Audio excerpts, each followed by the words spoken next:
Buenas noches, América. Una de las personas más influyentes del mundo. Así ha catalogado la revista Time a Juan Guaidó, el presidente interino de Venezuela. Es un líder inesperado en un segundo Macondo. Así lo describe el expresidente de Colombia, galardonado con el Premio Nobel de la Paz en 2016, Juan Manuel Santos. Utilizando los libros de Gabriel García Márquez, quien solía decir que su realismo mágico era simplemente la descripción de lo que veía todos los días en América Latina. Santos asegura que Guaidó surge de un Macondo que no tiene magia y donde lamentablemente todo es trágico. Pero en medio de la tragedia, Guaidó, un joven enérgico, articulado, decidido y con coraje, logra unir a una oposición en la lucha por desencadenar a Venezuela de una crisis humanitaria que ha cobrado la vida de miles. Guaidó ha logrado lo que ningún otro líder opositor venezolano había logrado: el apoyo de la comunidad internacional, con más de 50 países respaldando sus pasos. El ingreso de la ayuda humanitaria, aunque Nicolás Maduro reclama que es un triunfo suyo. Y lo más importante, logró despertar la esperanza que tanto le hacía falta al pueblo venezolano. Sobran los motivos para celebrar a Guaidó y ojalá que muy pronto también se pueda celebrar el regreso de una democracia en Venezuela. Les saluda Emiliana Molina hoy en lugar de Gustavo Alegret. Son las 8 en Bogotá, Lima, Quito, las 9 en la costa este de Estados Unidos y las 10 en Buenos Aires y Santiago. Y esto es Poder Latino. Bienvenidos.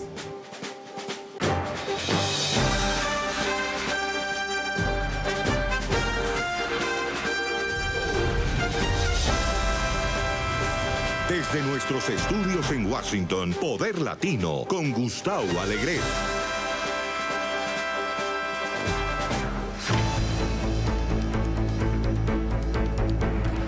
Criticando las políticas de la era de Barack Obama, John Bolton, el asesor de Seguridad Nacional, anunció nuevas sanciones en contra del Banco Central de Venezuela y denuncia la injerencia cubana en ese país. Las nuevas sanciones intentan restringir las transacciones de Estados Unidos con ese banco y prohibir su acceso a dólares estadounidenses. Bolton asegura que Estados Unidos está aplicando todas las sanciones de forma transparente, agresiva y efectiva. Orlando Viera Blanco, embajador de Canadá del presidente encargado Juan Guaidó, nos ilustra sobre este tema. Orlando, bienvenido y gracias por estar con nosotros. Canadá ha aplicado sanciones a 43 altos funcionarios en Venezuela y Estados Unidos también continúa aplicando este tipo de sanciones. Pero ¿en qué se traducen y cuál es el impacto? Bueno, las sanciones son la continuación de un proceso de aislamiento, de sofocamiento del régimen que va desde la neutralización de sus funcionarios como la neutralización del Banco Central a los fines de evitar transacciones financieras globales que le permitan al gobierno seguir, digamos, generando de alguna manera intercambio de recursos para darle pulmón al régimen. Son medidas que no son más que la escalada de un proceso consensuado, de una coalición internacional para aislar cada vez más el régimen, digamos, forajido de Venezuela. Estamos a 3 meses de que Juan Guaidó fue designado como presidente encargado de Venezuela. Encontramos un país ahora con 2 gobiernos. ¿Por cuánto tiempo se puede mantener esta dualidad? Bueno, la verdad que yo diría que no son 2 gobiernos, ¿no? Tenemos un gobierno, si se quiere hablar en términos de legitimidad, que es el gobierno del presidente Juan Guaidó Márquez, y tenemos un mando, un exgobierno, un régimen de facto que trata de insistir en permanecer en el poder. No le doy mucho tiempo a esta dualidad por la sencilla razón de lo que hemos dicho. Hay un proceso de aislamiento, de desconocimiento internacional que pesa mucho, y a lo interno hay una sociedad desesperada en pleno movimiento interno, en un movimiento que está al filo de generar la primavera de Venezuela, la primavera de Caracas. Hemos visto cómo el gobierno en disputa, Nicolás Maduro, ha mantenido sus políticas y de hecho ha radicalizado sus acciones. Pero entonces, ¿cuáles son los próximos pasos a seguir de parte de la comunidad internacional?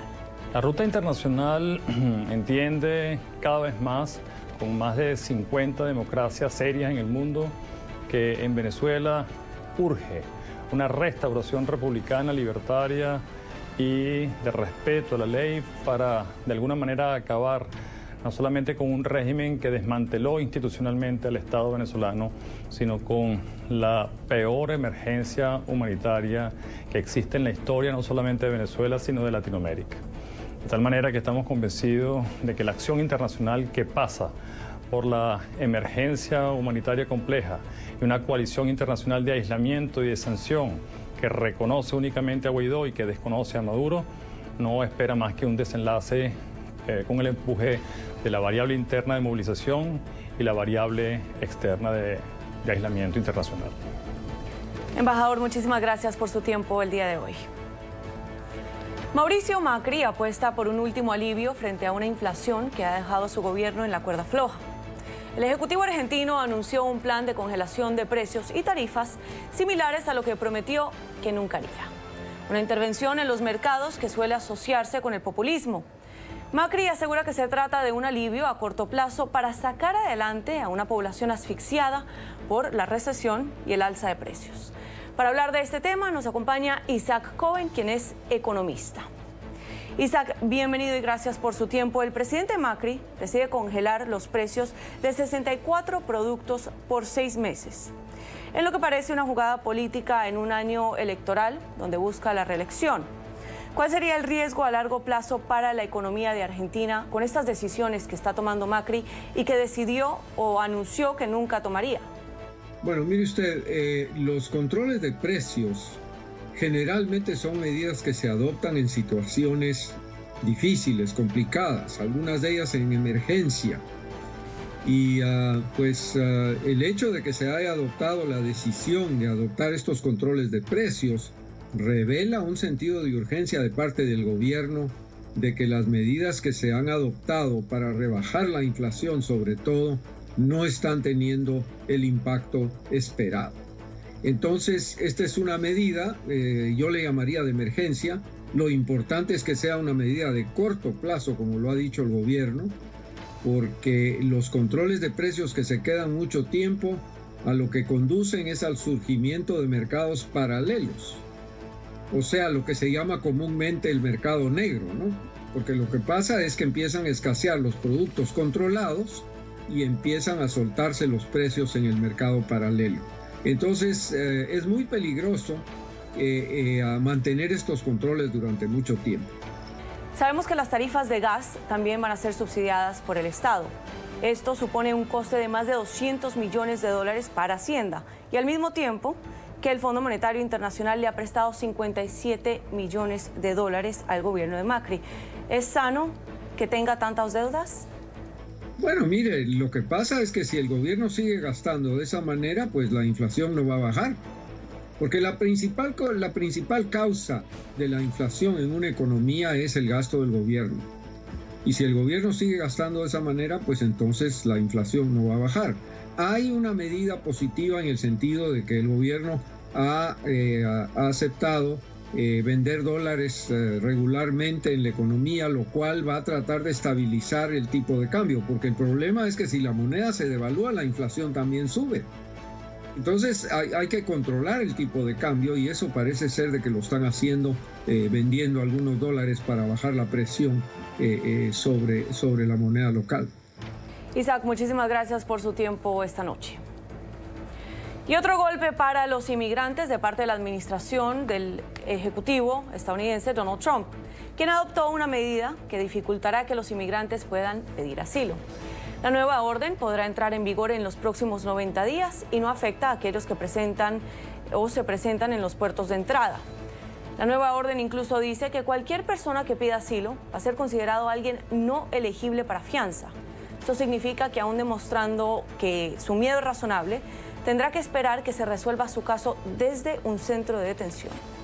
Para hablar de este tema nos acompaña Laura Jacobson, quien es abogada de inmigración y quien nos cuenta que el gobierno de Trump no entiende que debe proteger las leyes internacionales y que sus políticas no han detenido la verdadera causa del éxodo de migrantes centroamericanos.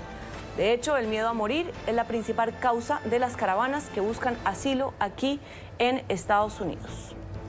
Laura Jacobson, usted nos comentó que había viajado a la frontera entre México y Estados Unidos. Cuénteme cómo encontró la situación ahí y cómo están durmiendo los migrantes en la frontera que no se esperaban que iban a tener que esperar para poder ingresar a Estados Unidos. Así que cuando viajamos a la frontera en diciembre vimos multitudes de personas buscando asilo que las obligaron a irse de allí en una situación poco sanitaria. Vimos a personas que se refugiaron en un club nocturno, vimos unas 2.000 o 3.000 personas, adultos, familias, niños, sin acompañantes, menores, y vimos muchas personas esperando en una situación de incertidumbre, en una forma en la que estaban poco preparados, porque muchas de las personas que buscaban asilo habían pasado muchas semanas que fueron obligados a quedarse en Tijuana antes de presentarse a un oficial de inmigración. Abogada, y mientras usted estaba allá, me había comentado que en Navidad, por ejemplo, no dejaron que entraran algunas personas ese día a Estados Unidos. Cuénteme qué más pasó en la frontera. Así que cuando llegamos ahí vimos a personas viviendo en carpas a las afueras del complejo Benito Juárez, que había sido cerrado recientemente, unos días antes de que llegáramos ahí, y estaba una calle completa que había sido llena de carpas. Así que después de eso el gobierno mexicano llevó a alguna gente a un lugar que era un club nocturno, y muchas personas estaban en carpas, en colchones, en el piso. Había organizaciones llevando comida, pero por ejemplo llovió mientras estuvimos ahí y no había ningún tipo de protección para las personas de los elementos de la naturaleza. ¿Y lo que está haciendo el Ejecutivo es legal o él puede enfrentar algún tipo de repercusión por esto? Cuando nosotros estábamos ahí cada mañana, íbamos a la plaza, a las afueras de la puerta, y nosotros vimos, como le decían a las personas, cuántas personas iban a recibir, y llamaban por números, pero algunos días llamaban a 50, otros días llamaban a 10. Yo estaba allí la mañana de Navidad y la plaza estaba vacía, excepto por algunas personas que buscaban asilo, que habían llegado recientemente, y nosotros nos dijeron que no iban a recibir a nadie en Navidad. Abogada, gracias por su... El informe del fiscal especial Robert Mueller sobre su investigación de la trama rusa en las elecciones de 2016 indica que el presidente estadounidense Donald Trump intentó forzar el despido de Mueller. La versión redactada del reporte de más de 400 páginas divulgado por el fiscal general William Barr explica que en junio del 2017 Trump pidió al consejero de la Casa Blanca, Don McGahn, que dijera al entonces fiscal general interino que Mueller debía ser removido de su cargo por conflicto de intereses. Joseph Maloof, analista legal, nos acompaña para abordar este tema. Joseph, bienvenido. Gracias por tenerme. ¿Qué dice de nuevo este informe, Joseph? ¿Y qué está revelando que no se sabía antes? Bueno, en términos de colusión, que la gente llama colusión cuando el presidente colabora con Rusia para tratar de ganar las elecciones, lo que vemos es que el fiscal está usando el sistema más estricto de la ley, está buscando una conspiración, específicamente un acuerdo entre Rusia y el presidente sobre qué iba a hacer Rusia y qué iba a hacer el presidente por eso. O sea, ese tipo de entendimiento mutuo no existió. Existieron varios atentos, más atentos de lo que sabíamos, entre Rusia tratando de influenciar la campaña y tratando de infiltrar la campaña del presidente en particular. Más esfuerzos aparte de esa reunión. Esfuerzos más atentos, y lo interesante es la reacción de los miembros de la campaña, que era darle la bienvenida a ese tipo de ayuda. Entonces, no hay conspiración, pero el reporte indica suficientes actos por parte del presidente y la campaña para que uno pueda concluir que las intenciones no fueron buenas, y que sí, la campaña del presidente Trump trató de tomar ventaja de las cosas que Rusia estaba haciendo para beneficiarse. No lo rechazaron, no lo reportaron a la FBI. Entonces, en términos de un crimen no es suficiente, pero en términos de un juicio político podría ser. Wow. La segunda parte, el volumen 2, tiene que ver con la obstrucción de justicia. Sabemos por el caso del presidente Bill Clinton que él fue enjuiciado por obstrucción de justicia cuando él trató de ocultar una relación amorosa con Monica Lewinsky. La relación amorosa no era un crimen. Entonces sabemos que una persona puede ser culpable de obstrucción de justicia, aunque no haya un crimen debajo de esa investigación, que eso es lo que pasó con él. Entonces, en este caso, el presidente Trump tomó varios pasos agresivos, repetitivos, de tratar de parar esta investigación, incluyendo cuando trató de influenciar a James Comey, llevándolo a la Casa Blanca. Ahora sabemos más información. Sabemos que todos los asistentes del presidente le estaban diciendo que no se reuniera a solas con el director del FBI.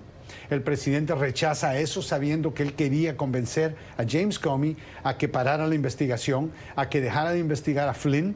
Y vemos un montón de actividades por parte de Flynn, cosas que él estaba haciendo para bajar sanciones con Rusia.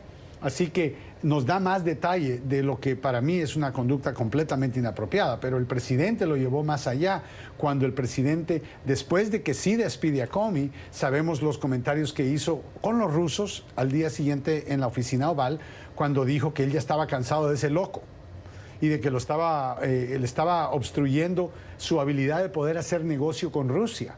Ahora, eso se puede interpretar de dos formas. El presidente quería tener una buena relación con Rusia y yo creo que le dieron el beneficio de la duda, de decir, bueno, tal vez él está frustrado porque él quería tener una buena relación con Rusia y el presidente dijo, bueno, ahora ya no voy a poder ser bueno con Rusia porque van a pensar que es por lo de la campaña. Así que todos esos pasos de obstrucción, y que son varios, incluyendo lo que tú mencionaste, tratar de despedir a Mueller, al procurador especial que lo investiga a él, que lo trató de hacer varias veces. Y en Estados Unidos, una persona que comete un crimen y tal vez no tiene éxito en la comisión de ese crimen, no significa que es inocente o que es exonerado del crimen.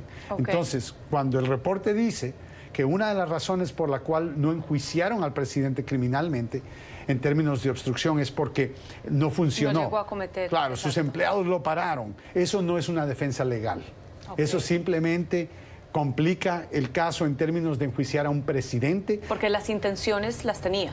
Completamente, la intención es clara. Yo veo la intención, yo creo que ahora lo difícil va a ser qué van a hacer ahora que tienen el reporte, que tienen esos detalles, que lo que habíamos escuchado y lo que vimos en televisión y lo que ustedes reportaron, ahora es realidad, ahora está en el reporte de Mueller. Y es diferente ver todo esto y el efecto que tiene al ver tantas cosas que él hizo, en tratar de insultar al procurador Jeff Sessions, en forzar a Sessions que no se recusara y que si ya después de recusarse que fuera a cambiar su enemigo, o sea, y se convirtió en su enemigo. Y hasta le hizo chiste de su acento. O sea, este tipo de presión, todo fue por lo de Rusia y consecuentemente es difícil ver que no hay obstrucción de justicia en este caso. Ese punto, Joseph, es muy interesante porque me lleva a mi próxima pregunta. De hecho, sí, entonces Sessions se alejó de la investigación de la trama rusa por sus propios lazos con Rusia, ¿no?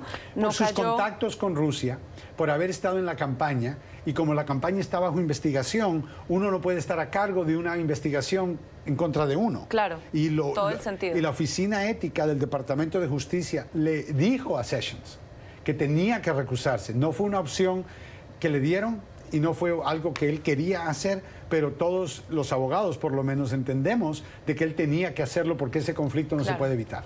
Y es una actitud diferente la que vemos del fiscal general actual, William Barr. Por ejemplo, en la rueda de prensa el día de hoy, Barr dice que el presidente Trump enfrentó una situación sin precedentes, 1, 2, que estuvo bajo especulación sin descanso, y 3, que el presidente se sintió frustrado y molesto. Esas son unas palabras que debería decir un fiscal general, y aparte que es un lenguaje muy similar al que ha utilizado Trump durante estos 2 años que se llevó a la investigación.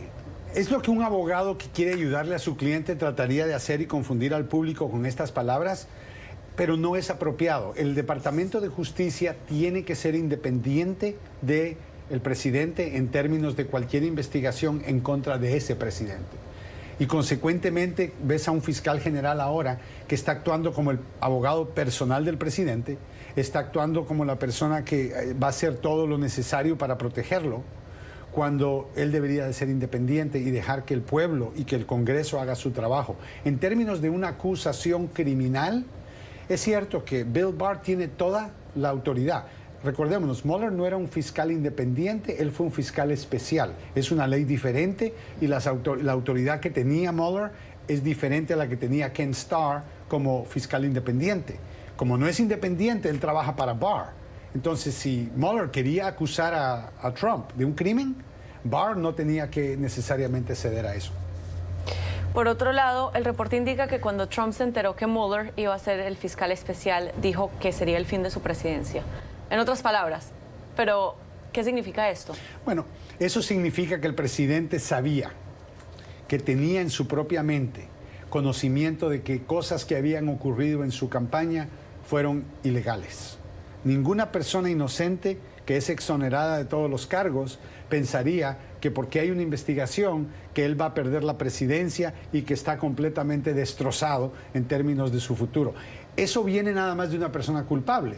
Y yo creo que el reporte menciona incidentes que explican por qué el presidente se sentía culpable. Cuando él se dio cuenta de que trató de despedir y que a la larga despidió a James Comey, y que era por lo de los rusos, y abrió la boca, y ahora hay un investigador especial, claro, se dio cuenta que era muy tarde, que todos estos atentos por parte de él, de tratar de influenciar a Comey, de pedirle juramento de lealtad a Comey, de reunirse a solas con Comey, algo que no es apropiado, todo eso el presidente sabía que lo iban a descubrir, y en su mente él sabía, y muy correctamente, que eso constituía obstrucción de justicia, pero tuvo suerte de cómo las cosas finalmente se desenvolvieron.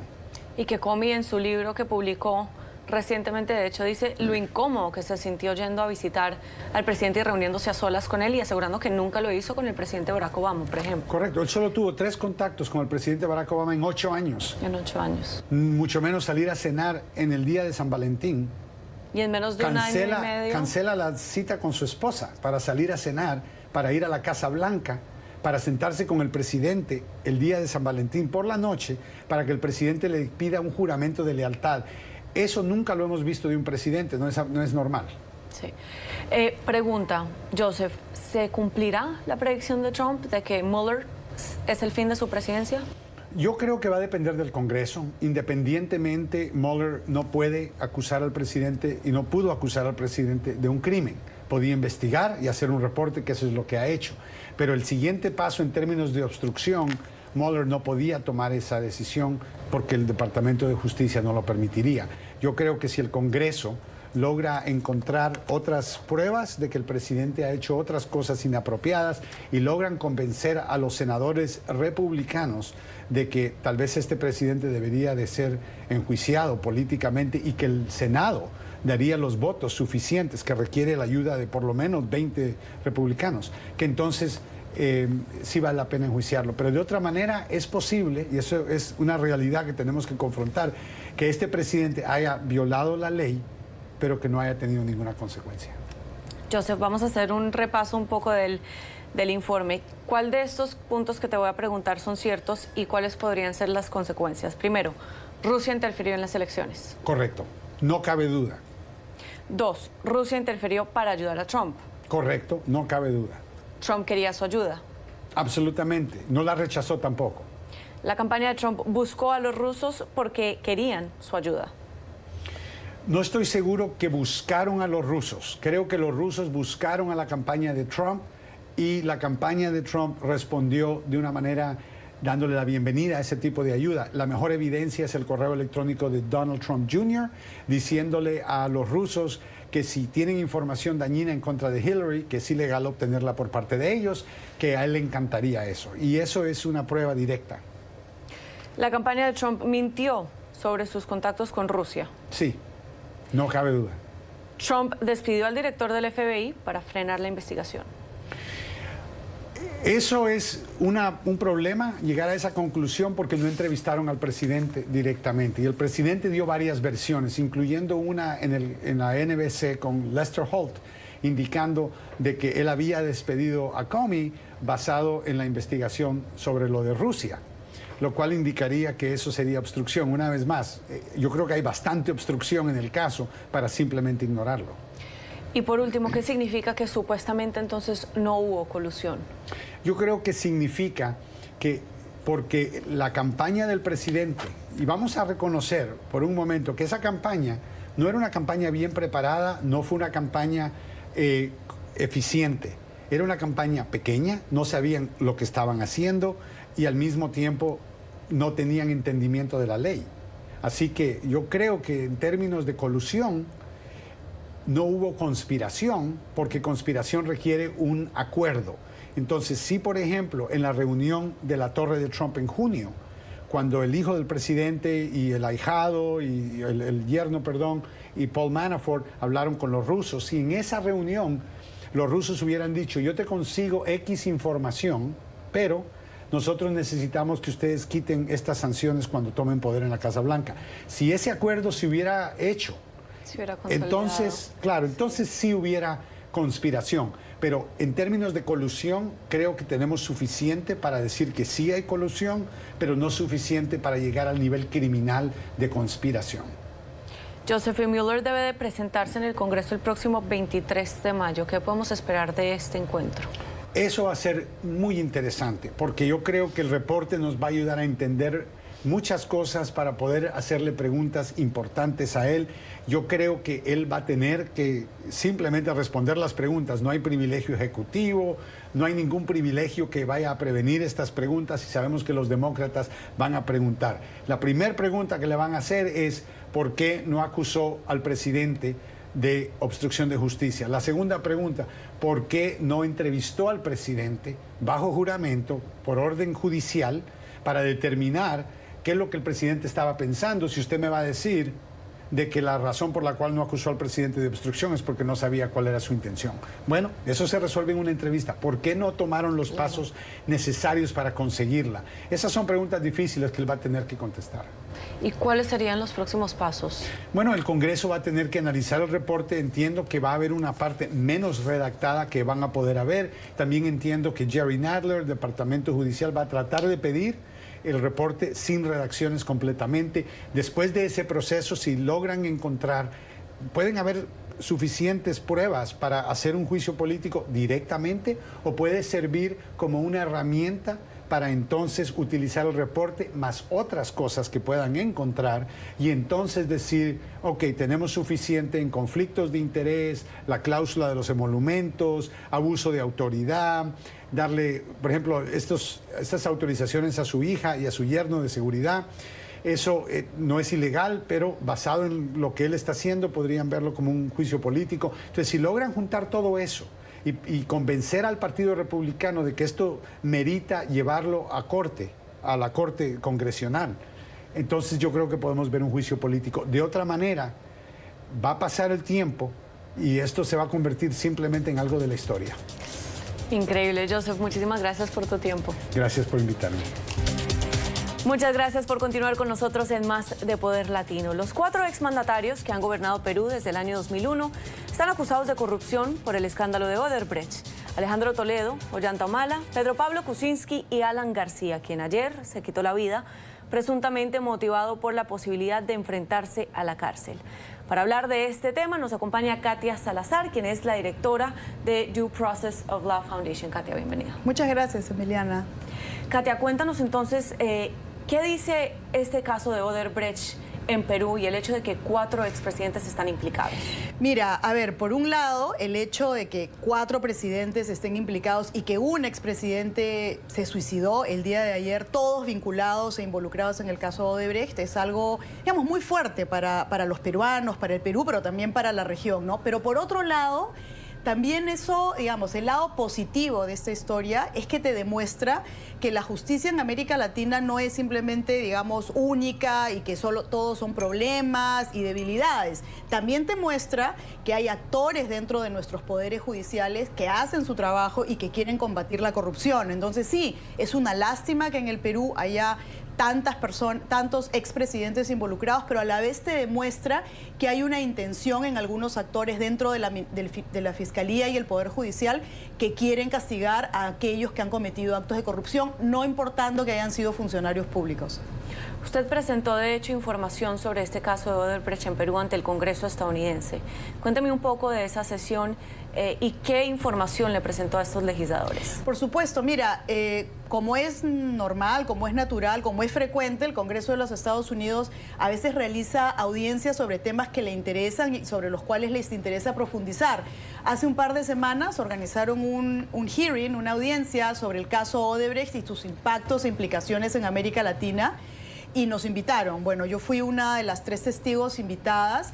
Fue una audiencia interesante, mostró el interés que existe dentro del Congreso de los Estados Unidos, primero por entender realmente qué significa el caso Odebrecht, la magnitud del caso, el impacto en las instituciones latinoamericanas y además ellos querían saber de qué manera los Estados Unidos podrían apoyar el combate a la corrupción en América Latina, cosa que digamos también es normal. Los Estados Unidos tienen muchas agencias, no es solamente el Poder Ejecutivo, ¿no? Y ellos querían saber de qué manera podrían colaborar. Mi rol fue explicarles un poco, digamos, lo básico del caso, datos, hechos, números, cifras, nombres, ¿no? Mostrarle también las principales lecciones que hemos aprendido del caso nosotros, los que trabajamos por mejorar el Estado de Derecho en América Latina y darles un par de recomendaciones sobre las mejores maneras que ellos podrían tener para apoyar el combate a la corrupción en América Latina. Kate, ¿sabemos exactamente más o menos cuánto dinero está involucrado en estos casos de Odebrecht en Perú? Bueno, a ver, la investigación que se hizo en los Estados Unidos y que de alguna manera desencadena o origina las investigaciones en América Latina, porque aquí hay colaboradores eficaces que decidieron dar información y además ese acuerdo de colaboración eficaz entre algunos personajes que trabajaron para Odebrecht y la Fiscalía de los Estados Unidos es público. A partir de ese documento se piensa de más o menos un monto de $800 millones que fueron usados, digamos, en toda la región para sobornar principalmente funcionarios públicos, pero también terceras personas y principalmente con 2 finalidades. Una, o sea, el destino de ese dinero, uno, para financiar campañas políticas y en segundo lugar, para poder ganar licitaciones públicas para poder construir obras públicas, ¿no? Kate, hablemos un poco de Alejandro Toledo, porque la extradición de Toledo en este momento está en manos de la justicia estadounidense y de hecho recordemos que en marzo de este año fue arrestado en California por estar ebrio en público, ni siquiera manejando en público. Entonces, esto da un poco a especulaciones del nivel de ebriedad. Pero ¿en qué va ese proceso? Bueno, no tengo el detalle así fino, pero yo sé que como todo proceso de extradición tarda, como todo proceso de extradición tiene un procedimiento y tiene determinadas reglas. De lo último que he conversado con funcionarios públicos peruanos, yo entiendo que ellos están haciendo la tarea, pero también es cierto que los Estados Unidos tienen la tarea de revisar que todos los requisitos que ellos se plantean para extraditar a una persona se cumplan, porque, digamos, no solamente pensemos en el caso del expresidente Toledo aquí en los Estados Unidos, pensemos en las cientos de extradiciones que le piden diversos países del mundo a los Estados Unidos. Ellos no pueden, digamos, permitir que la gente salga del país para ser sometido a procesos que no respeten el debido proceso o que violen sus derechos fundamentales. Entonces son muy estrictos en las o sea, tienen reglas muy estrictas, muy claras para poder tomar una decisión tan fuerte como, digamos, dejar que una persona sea extraditada a su país. Por eso, lo que te quiero decir es que no creo que haya alguna razón escondida que no permita que se extradite al señor Toledo, sino que esto toma su tiempo. Además, el señor Toledo está muy bien representado, muy bien defendido, ha contratado a excelentes abogados y lobistas, y como tú sabes, todo eso juega un rol en hacer que los procesos tomen su tiempo. Pero yo confío en que la justicia norteamericana le va a dar la razón a la justicia peruana y en un mediano plazo Alejandro Toledo va a ser extraditado al Perú. Keiko Fujimori también está siendo investigado en este momento por lavado de activos supuestamente vinculados con Odebrecht. ¿Sabemos también en qué va ese proceso? Sí, bueno, Keiko Fujimori entiendo yo que está con prisión preventiva, está en prisión preventiva. Me parece que el juez le dio 36 meses de prisión preventiva, que por cierto es un número de meses extraño. O sea, para una prisión preventiva 36 meses me parece demasiado, pero por otro lado también entiendo que las razones que tenían las autoridades para darle esta prisión preventiva eran válidas, ¿no? En el caso de la señora Fujimori, entiendo que la vinculación con Odebrecht tiene que ver con el financiamiento de su campaña política. O sea, ella habría recibido dinero, digamos, de Odebrecht para su campaña política, no lo habría declarado. O sea, hay todo un tema vinculado al financiamiento de su campaña política. Y la sospecha que ese dinero se habría usado, digamos, se habría lavado, ¿no? También es un procedimiento en curso, es un procedimiento que está caminando. Quizás algo interesante para tus televidentes es que, bueno, o sea, más allá de que si tiene la razón el juez o no, hay un procedimiento y el juez y las autoridades han dado razones para justificar esa detención preventiva. Yo puedo no estar de acuerdo, pero tengo que reconocer que ha habido un razonamiento legal y que se han explicado las razones por esa detención preventiva. Por eso también creo que es un procedimiento absolutamente regular y correcto, y esperemos a ver cuáles son los siguientes capítulos, digamos, de este proceso. Due Process of Law Foundation se enfoca mucho en derechos humanos, ¿no? Sí. Este caso de Odebrecht de corrupción tiene de cierta manera algo que ver con violaciones de derechos humanos hacia el pueblo peruano, por ejemplo. Sí, por supuesto, Emiliana. Mira, quizás este es un vínculo que no todo el mundo, no todas las personas ven, digamos, rápidamente, pero está claro que el vínculo, cada vez está más claro que el vínculo entre corrupción y sobre todo gran corrupción cometida por funcionarios estatales tiene un impacto importantísimo en los derechos humanos, en los derechos fundamentales de la persona. Creo que un ejemplo muy gráfico de esto es Venezuela. O sea, digamos, tienes por un lado un país, un estado cleptocrático, una cleptocracia, o sea, tribus estatales que se han apoderado del Estado y que se han aprovechado de él, y por otro lado tienes una crisis humanitaria, no hay suficiente material en los hospitales, la gente no se puede dializar porque no están las condiciones, no hay comida. Entonces, digamos, hay un vínculo muy claro entre el dinero que ha sido robado y sustraído y la situación, las violaciones a estos derechos fundamentalísimos de las personas. Eso mismo ocurre en el resto de países de la región. Yo creo que hay que empezar a pensar en esa clave. O sea, sí, gran corrupción, pero gran corrupción que tiene, por supuesto, un impacto claro en la vida cotidiana de las personas. Y ahora, Katia, voy a jugar un poco al abogado del diablo.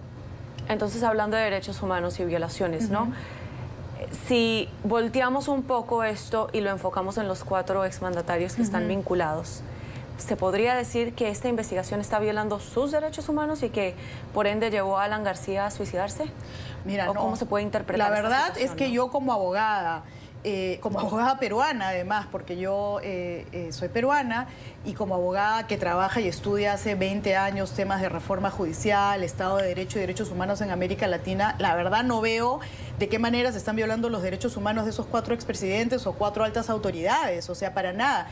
Por supuesto que es posible, y de hecho ocurre, que hayan abogados, que hayan personas que digan, bueno, en el caso de Toledo no se respetó esto, o en el caso de Humala se le dio más, o en el caso de Keiko Fujimori, 36 meses no es lo correcto. Por supuesto, o sea, cualquier decisión judicial puede ser sometida a crítica y a cuestionamiento.